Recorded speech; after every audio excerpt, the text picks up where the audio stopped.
Call of Duty has been around for a long time now, making its debut in October of 2003 on the PC. For a long time though, before crossplay became a much more common practice, Call of Duty's status on the PC was essentially dead. By the time Call of Duty 4 rolled around and the series skyrocketed in popularity, the number of players on console was much higher. So in turn, more care went into the console versions over the PC versions. Up until Modern Warfare 2019, when crossplay was finally added, Call of Duty on the PC didn't even have dedicated servers. So you had to rely on other people hosting a server, and this was during the prime of these games' lives. There was a time though, when the PC versions of Call of Duty were the definitive versions, and the console versions were inferior. Call of Duty started out exclusive to the PC after all, and the PS2's hardware certainly wasn't the best equipped for most FPS games that were released on it. And it's not like these were direct ports of the PC games, these were spin-offs. The original Call of Duty released in 2003, and Call of Duty 2 was released in 2005. So all throughout the year of 2004, there was no new Call of Duty game. This is Activision and Call of Duty. So not having something come out the very next year doesn't seem right. So in 2004, Call of Duty on the PC got an expansion called United Offensive, which added a bunch of stuff to the game. United Offensive included a new campaign and expanded on Call of Duty's multiplayer, adding new maps, weapons, adding vehicles to the multiplayer, and introducing new modes, including the introduction of the staple game mode Domination. The expansion was well regarded when it came out, being praised for keeping the game fresh. Activision saw the success of Call of Duty and knew the install base on console was huge. So it only made sense to develop a game to release on those home consoles. Only a couple of months after the release of the original Call of Duty, Activision contracted a new studio, a studio that went by the name Spark Unlimited, a team that was comprised of former Medal of Honor developers. Before Call of Duty, Medal of Honor was the World War II first-person shooter game. However, Call of Duty essentially snatched that crown from them, and once Medal of Honor lost that crown, there was no shot of them getting it back. Now, these former Medal of Honor developers left EA, which resulted in a legal battle that lasted a few years. There was no time to worry about that though, because Spark Unlimited had just secured a contract with Activision to develop multiple Call of Duty games for consoles. And the first game they developed under that contract would be the first Call of Duty game released on consoles. Call of Duty Finest Hour was released in November of 2004 for the PlayStation 2, GameCube, and Xbox. And this game was definitely a downgrade from the PC version of Call of Duty. So if you're directly comparing this game to the PC version of Call of Duty, this game isn't going to look or feel very good. In a vacuum though, this game is still kind of mediocre, but a lot of that comes down to the hardware that it was developed for and its limitations. This game definitely doesn't look as good as the PC game, but I mean that's generally the case for PC and console games. You can change the graphics settings on a PC and you can't really ever do that on a console. Alright, I'll compare this to some other FPS games that came out in 2004. The first one that comes to mind is Half-Life 2, but that comparison is not fair at all. So instead I'll compare it to some other PS2 FPS games that came out that year.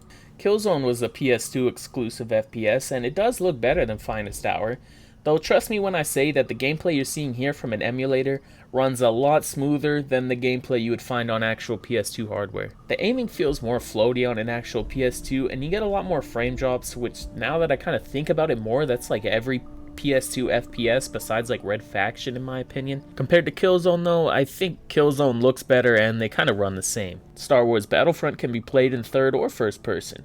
When you compare the first person view of the game to Call of Duty Finest Hour, they do kind of look similar, but I think Finest Hour looks a bit better. Although there is way less going on in Finest Hour than this big battlefield that you see on Star Wars Battlefront. So it looks worse than the PC game, but when compared to other FPS games on the same console, it's kind of right in line for what games looked like on PS2 at the time. It's not really fair to compare a PC to a PS2, even if we're talking about a 2004 gaming PC, but there are a decent amount of performance problems though. So if you're shooting an automatic weapon, the frames are going to immediately drop. You can't see it in the emulator, but imagine an effect that slows down your game by a percentage every time a bullet is shot from your weapon. Anytime there is a lot of shooting, the game is going to drop in frames quite a bit. It wasn't unbearable though. I think I was kind of used to the choppy FPS that the game just generally ran at. But when there was a lot of shooting, it just started going full slow-mo. Now the gameplay of Call of Duty Finest Hour is like the bare bones basics of a Call of Duty campaign. You know, in Call of Duty campaigns, you're usually running to one area, shooting people, moving to another area, defending it or clearing it out. Pretty much every single mission of Finest Hour is like this. In newer entries of Call of Duty, there's a lot of NPC dialogue and interesting visuals and like scripted events that add to what are essentially interactive FPS movies. This game is technically the second Call of Duty game though, and it's running on a PlayStation 2, so I'm not going to expect too much, and I'm not really going to knock it for having basic mission premises. What I am going to knock it for is some ridiculously difficult sections in certain missions with stupid checkpoints. One of the earliest examples for me is this sniper defense section at the start of this mission.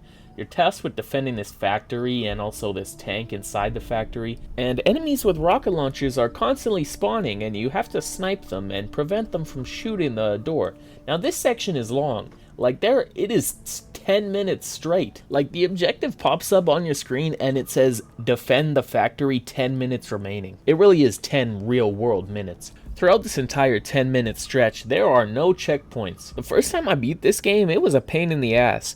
This time, for the gameplay, it was not so bad, I guess. I mean, it's 10 straight minutes of sniping enemies in Call of Duty Finest Hour. It's fine, but it's a drag. And the checkpoints really are horrible, because after doing all that, as well as completing another objective, I died, and then I was sent back to the very start of the mission. That one though isn't really like difficult per se, it's just a long ass section.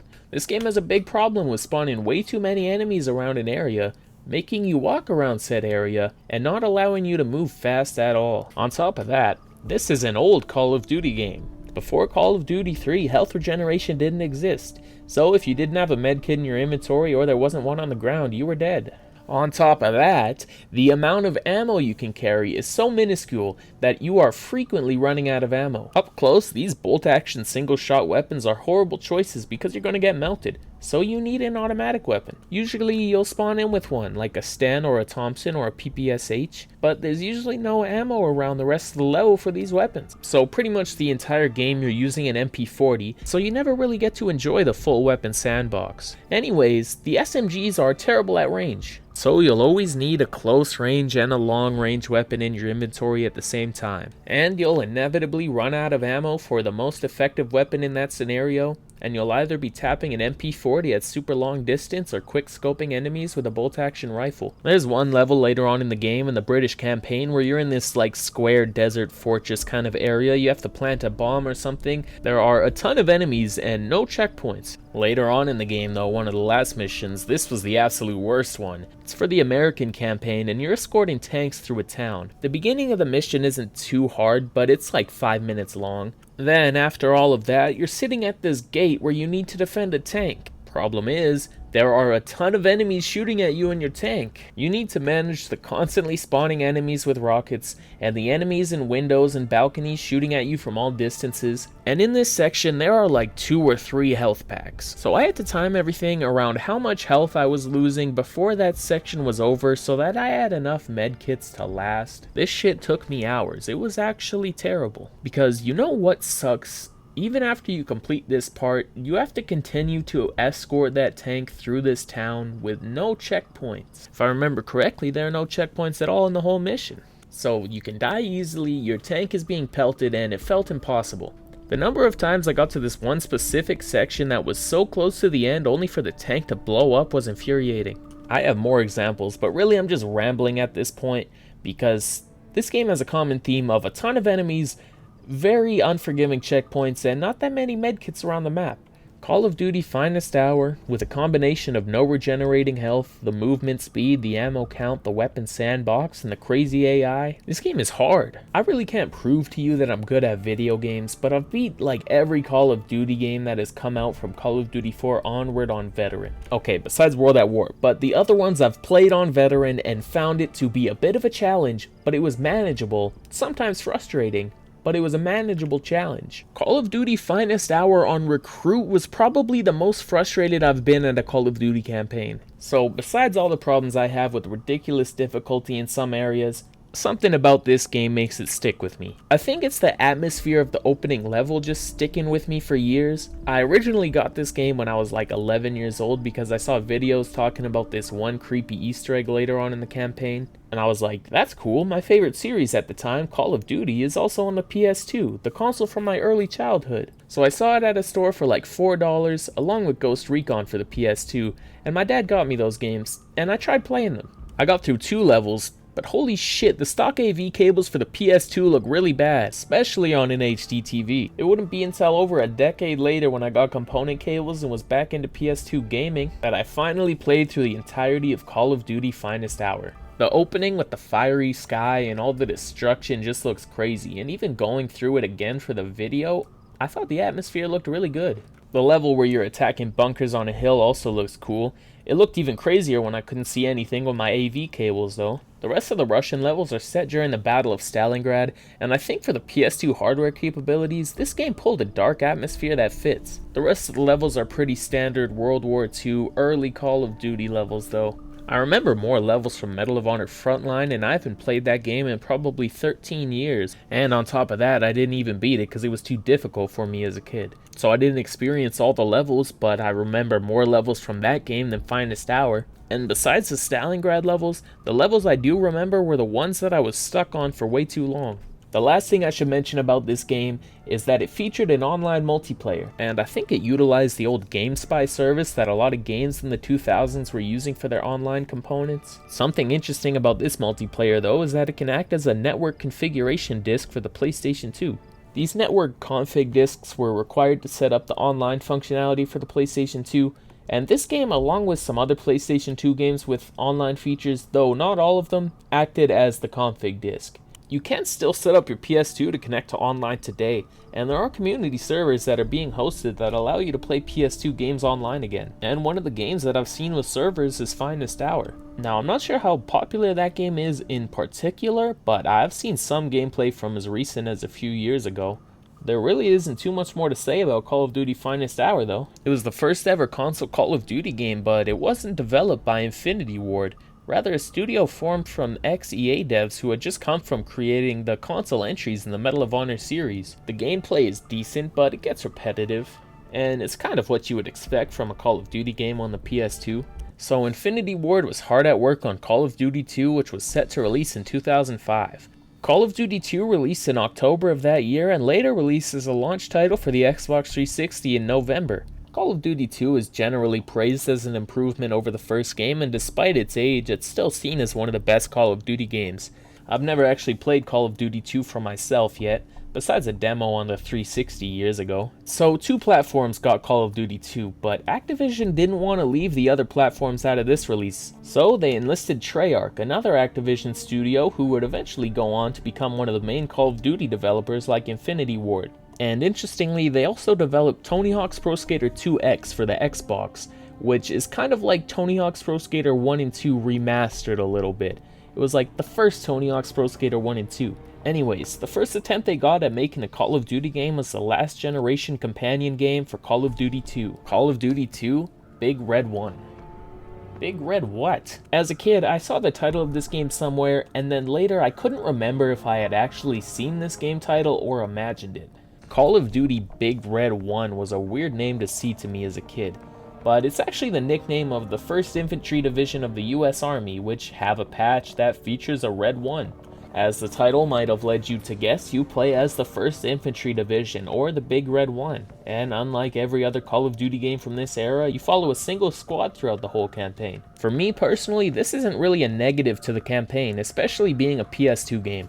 I think on PC, when things are cleaner and you're able to have more detail to the environments, the different countries that you play as can freshen up the experience. For these games on PS2, the levels all kind of blend together in the pixels and pretty repetitive gameplay. The weapons are unique, but usually you end up with no ammo in the starting weapons and are using an MP40 for the rest of the level anyways. So on PS2 at least, different theaters aren't as effective, at least to me in 2025.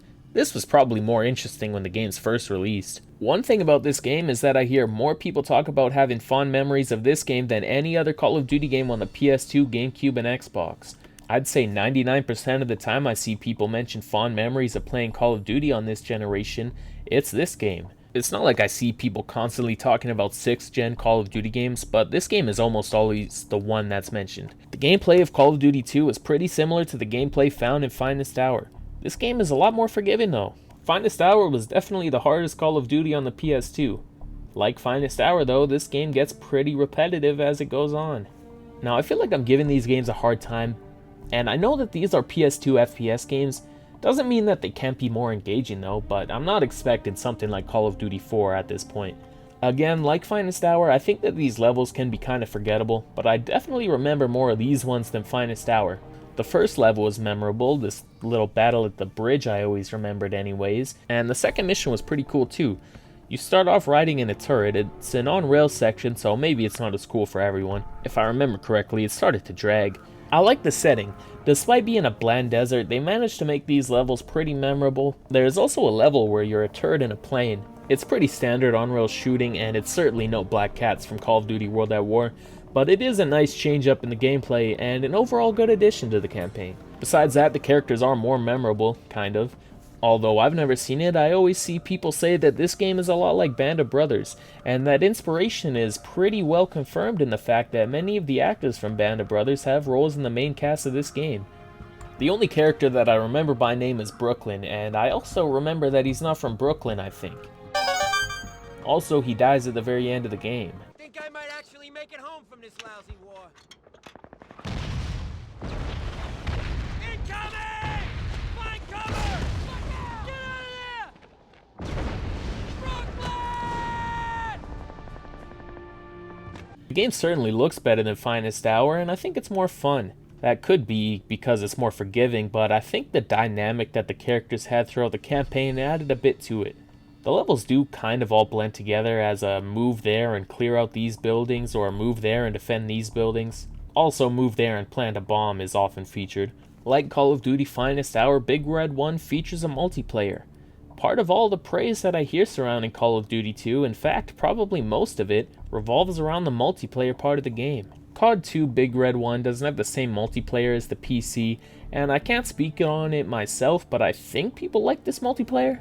It's hard to speak on it since I've never played it, and I could go and set up my PS2 network config and connect to the community servers, but I don't know how populated they are. If the game featured bots like 2004's Killzone or 2003's Medal of Honor Rising Sun, then I could have tried it out. I imagine it was pretty close to Finest Hours, and I imagine both were pretty standard FPS PvP games, but I can see them being pretty fun. Probably like Medal of Honor Rising Sun. This game is definitely an improvement over Finest Hour. I think the characters are more memorable, at least the idea of the dynamic. It's more memorable than anything about any of the characters in Finest Hour besides the sniper woman. I think the game is similar in length to Finest Hour, though that's not factoring in how much I died. Big Red 1 is a lot easier, so it wasn't really a pain to get through certain levels like it was on the previous game, and I want to say I got through it in maybe 5 or 6 hours. No idea how long Finest Hour took me though. Treyarch did a good job of making a PS2 version of Call of Duty and improved on the kind of game that Spark Unlimited had created. Speaking of that, weren't they supposed to make multiple Call of Duty games for consoles? Huh, what happened with that? Another time, I guess. So Treyarch made a pretty good Call of Duty, but Infinity Ward didn't just want to make another World War II shooter to add to the list of World War II shooters. They wanted to spice things up a bit. And to do that, they would need more time. Well, I guess the same amount of time, because it was 2 years between Call of Duty 1 and 2, and it was 2 years between Call of Duty 2 and 4 as well. But you get the point.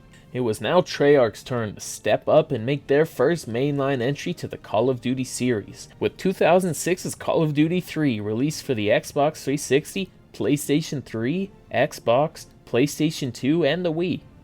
No PC though. This is kind of where Call of Duty on PC started to die, like I mentioned at the start of the video. The series that originated on PC skipped PC this time around. Oh yeah, that's right. All consoles got the same version of Call of Duty 3. This wasn't a side game with a subtitle like Call of Duty 3 Requiem or something like that for the last gen consoles. It was the same game, except no multiplayer on the Wii. Unlike Call of Duty 2 though, this game isn't regarded as a great sequel or even a great entry. Most discussion around this game calls it mediocre or even bad.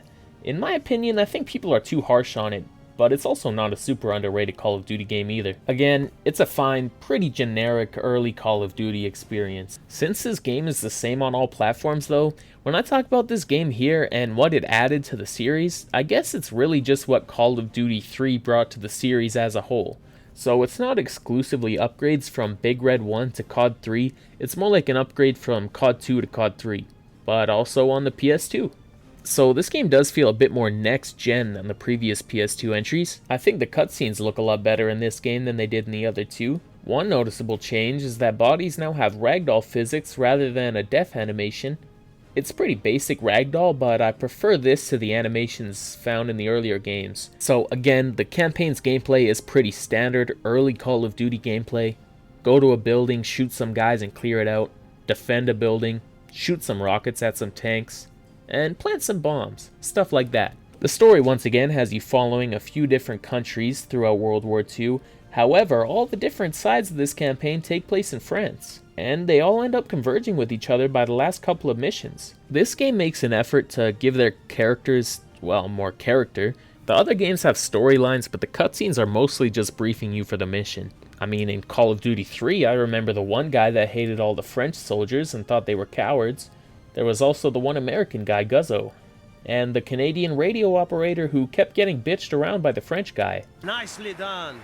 Ferron could learn a thing or two from you. This game is fresher on my mind than Call of Duty 2 and Finest Hour though, I'll be fair about that. Anyways, I think Treyarch noticed that the gameplay might have been getting stale, because they added some things to add a bit more variety to the gameplay, I guess. So in the first mission, there's this scene where you're struggling with an enemy for a weapon and you need to press buttons rapidly. This scene is memorable to me mostly for the Wii version because I think you need to shake the Wii remote in a certain way. Force motion controls. There are a few times where this kind of thing happens in the game.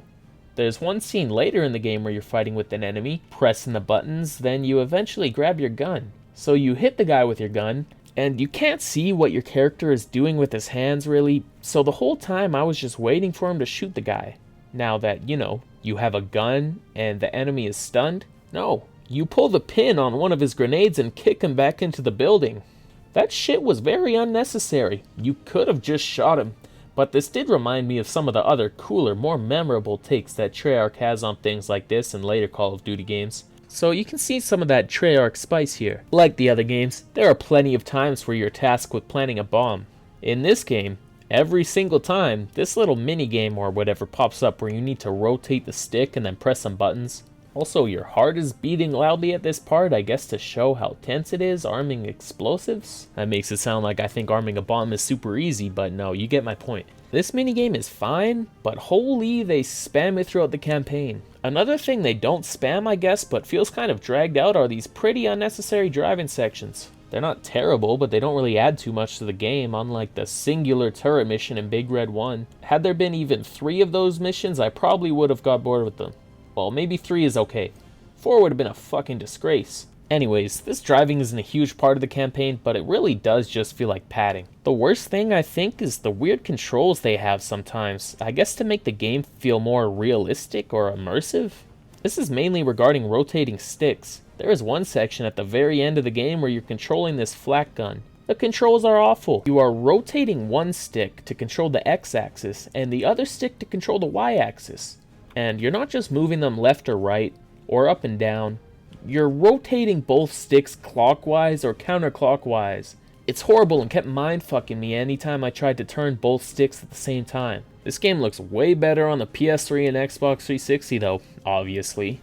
I mean, it looks fine on PS2, but does get kind of ugly and a bit blurry and pixelated at some points. On the gameplay here, again, it's captured on an emulator. My playthrough that wasn't focused on capturing gameplay was played on an actual PS2 through some component cables. And there were times where the enemies were really hard to make out. I have this game on PS3, so I want to give it a shot, and I feel like it would probably control better too. The buttons are all probably mapped the same, but COD games on the PS2 don't feel as responsive as they do on the 360 or PS3. So I guess a lot of what I just said is just about Call of Duty 3 itself, but this was the next PS2 Call of Duty game, so it's all relevant. Again, there's a multiplayer, and again, I've never played it. The servers for the PS3 have been shut down, though not for the 360. And well, the 6th gen online services aren't active anymore. There are fan servers for the PS3 and PS2 though, but again, I'm not sure about the population. I've heard good things about this game's multiplayer. I think people liked it way more than the campaign. I have no experience with it though, so I'm not going to spend any more time on it. Sorry if you have a good experience with these Call of Duty multiplayers and you wanted to hear me talk a bit about them. This game is kind of disrespected, I think mainly because of its campaign. It's pretty generic and for me it started to drag near the end. I thought the converging stories were cool though, and from what I've seen over the years, people generally like COD 3's multiplayer. The real evolution and leap to next gen for Call of Duty as a whole though would come with Infinity Ward's 2007 game Call of Duty 4 Modern Warfare. This game came out on the PC, PS3, and Xbox 360. Eventually it was brought to Wii in 2009 and released the same day as Modern Warfare 2. And then Modern Warfare 2 was never ported to the Wii because at the time they didn't have COD 4. So they ended up skipping MW2 and just went straight to MW3. This game also released on the DS. I'm getting way off track though.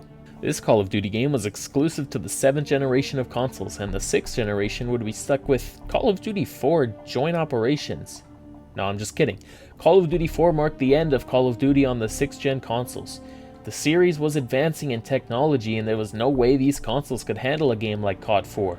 Call of Duty 3 was more believable because it was World War II, but still, Modern Warfare? No way. And with how big Call of Duty 4 was, it really was the start of how Call of Duty would be defined going forward, and multiplayer FPS games for a very long time. It all kind of made sense that it would have moved on from the aging set of consoles from the last generation.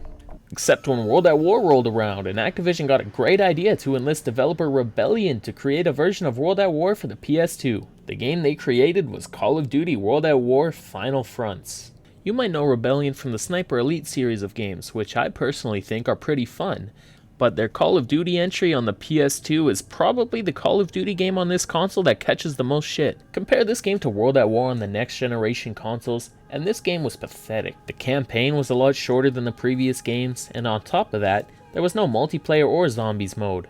World at War is now probably most remembered for its great campaign that is still very enjoyable as a story experience, as well as the introduction to the now very popular and kind of run into the dirt side mode that is zombies. So this crappy looking World at War PS2 version only features a campaign, and it took me about 4 hours to beat. But even though this game looks kinda bad, this was on par with the other Call of Duty games on this console. By 2008, the formula that I've talked about these games having was getting very stale, and COD 4 and World at War innovated by having more scripted cinematic moments and much more interesting overall campaigns. World at War Final Fronts is still on the PS2, and the gameplay is still pretty much the same stuff that the other 3 games had you doing. Something that was odd about this though, was that I enjoyed the gameplay more in this game than I did in the other 3 Call of Duty games. I think the shooting felt better, and while it was still pixelated, it was easier to see enemies than in COD 3. Maybe that's because Final Fronts was made specifically for the PS2, while COD 3 was a port of a 360 and PS3 game. So that makes the experience a bit better. Like I said, I'd probably enjoy COD 3 more on the next gen versions because it would feel smoother. This game, while still feeling like a PS2 COD game, does feel smoother overall. This game is kind of goofy though. Like the title screen, Final Fronts, just kind of appearing. The menu is also pretty basic, but I also kind of like it. I think I just like this World at War menu photo.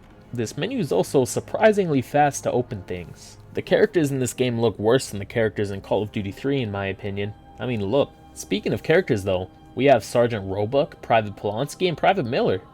They have the same voice actors too. Well, Miller doesn't talk in the PS3 game, but you know what I mean. So they got Kiefer Sutherland back, but no Reznov unfortunately. Gary Oldman just wasn't available for the PS2. Oh yeah, you know Sergeant Sullivan, who leads you in the first and second missions of World at War, but unfortunately dies at the end? In a very preventable way, I might add. Yeah, I heard a random soldier in the PS2 game have Sullivan's voice actor. Like, I'm 100% sure that was Sullivan's voice. Maybe he played the role of an important character, but I swear I only heard his voice once, and that was in this last mission. Look, an opening up ahead. Okay. One cool voice actor that they got for the American characters in this other set of the missions is Steve Bloom, also known in the Call of Duty series as Dempsey, who was introduced in World at War Zombies. So they were already using Steve Bloom in World at War before they used him in the Shin Onuma DLC for World at War in 2009. That's kind of interesting. I guess this version of Polanski is what Dempsey would look like on the PS2. How would a zombies mode look on the PS2 anyways? Would it have fit on the disc? I don't know, it would have been cool though. Look at these animations for when you die though. Just a soft 90-degree fall and fade to black. Look at the friendly fire screen too. I thought my game froze the first time I did that. Regarding the actual content of the campaign though, this game is a lot shorter than all the other games on the PS2. There are 13 missions and they're all pretty short. The longest one maybe took me 15 or 20 minutes. This game is also by far the easiest PS2 Call of Duty game. The checkpoints in this game are super generous, and on recruit you really can sponge a lot of bullets. Except there are some points where you kind of just die instantly. So I think I enjoyed this game the most out of all 3 PS2 Call of Duty games. It might just be because I love World at War and this game was a PS2 Call of Duty game that watched World at War gameplay and then tried to copy it from memory. Maybe that's why I like it a bit more. And the takes on the World at War campaign moments are interesting. You have this beach assault in the second mission of both games, and the last mission of the American campaign for both games feature you taking Shuri Castle and holding off against waves of enemies in the courtyard coming through smoke screens. There's also a scene where some Japanese soldiers fake surrender and attack Polanski, except in the PS2 version your teammates survive the attack. Rest in peace Polanski. Sorry buddy, gotta go with Roebuck. This game is really short, and although it's not calling itself World at War, with the lack of multiplayer and zombies, it's kind of false advertising. I think this game gets too much shit though. Final Fronts is an okay PS2 FPS game, and it is cool to see the PS2 takes on memorable Call of Duty World at War campaign moments. You compare this to other FPS games that released in 2008 though, and this game doesn't really stand up to them at all. Had this released a few years earlier though, I think there's a chance it gets a bit more praise. Like I said in my previous video, I think COD 4 was skipped for the PS2, but World at War got a game because World at War was set in World War II. So it was a lot easier and cheaper to use Call of Duty 3's engine and some of its assets to make a World at War spin-off. Before COD 4 there was no modern COD game, so Activision likely had no modern FPS assets that they could throw together for a quick PS2 version. Though I think it would have been super interesting to see a PS2 version of COD 4. And with Modern Warfare 2, Activision finally left the 6th generation behind, at least in terms of Call of Duty. The games would continue to release on the PS3, and Activision would once again try to milk Call of Duty on last-gen hardware until they created something truly horrifying. So that's all I've got to talk about regarding these games, at least for now. Spark Unlimited and Activision and EA have some interesting legal history that I would love to cover in a video. Unfortunately, I've never played these games multiplayer, so I don't know how they work, but if you've been brought to this video, there's a chance you grew up playing these games online on PS2 or Xbox Live. Leave a comment talking about your 6th generation console Call of Duty experiences, especially the multiplayer ones. I want to know how fondly you look back on them. I think that's all I have to say. If you liked the video, I'd be happy if you left a like. Also, if you like this video, I'm doing more like them, so subscribe. That's all for today. Take care of yourselves, and I'll see you next time.